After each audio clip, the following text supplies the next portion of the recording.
വളരെ പ്രധാനപ്പെട്ടൊരു ഇൻഫർമേഷൻ ആണിത്. 2 വയസ്സിൽ താഴെയുള്ള കുഞ്ഞുങ്ങൾക്ക് ഒരു കാരണവശാലും ചുമ മരുന്ന് നൽകരുതെന്ന് കേന്ദ്ര ആരോഗ്യ മന്ത്രാലയത്തിന്റെ കർശന നിർദ്ദേശം.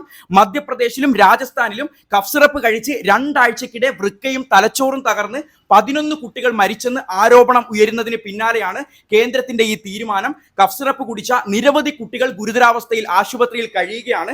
1400 കുട്ടികൾ നിരീക്ഷണത്തിലാണ്. 1 വയസ്സിനും 5 വയസ്സിനും ഇടയിലുള്ള കുഞ്ഞുങ്ങളെയാണ് ഈ ചുമ മരുന്നുകൾ ഗുരുതരമായി ബാധിക്കുന്നത്. ഗുണനിലവാരമില്ലാത്ത ബ്ലാക്ക് ലിസ്റ്റിൽപ്പെട്ട കഫ് സിറപ്പുകൾ കുട്ടികളിലേക്ക് എത്തുന്നുണ്ടെന്നാണ് കണ്ടെത്തൽ. രാജസ്ഥാനിൽ കുട്ടികൾക്ക് പുറമെ മരുന്ന് സുരക്ഷിതമാണെന്ന് കാണിക്കാൻ 1 ഡോസ് കഴിച്ചു കാണിച്ച ഡോക്ടർ താരാചന്ദ് അബോധാവസ്ഥയിലാവുകയും ചെയ്തു. രാജസ്ഥാൻ, മധ്യപ്രദേശ്, തമിഴ്നാട് എന്നീ സംസ്ഥാനങ്ങളിൽ ചുമ മരുന്നുകൾ നിരോധിച്ചിട്ടുണ്ട്. അതുകൊണ്ട് നമ്മുടെ കുഞ്ഞുങ്ങൾക്ക് വേണ്ടി ഈ ഇൻഫർമേഷൻ എത്രയും വേഗം എല്ലാവരെയും അറിയിക്കുക.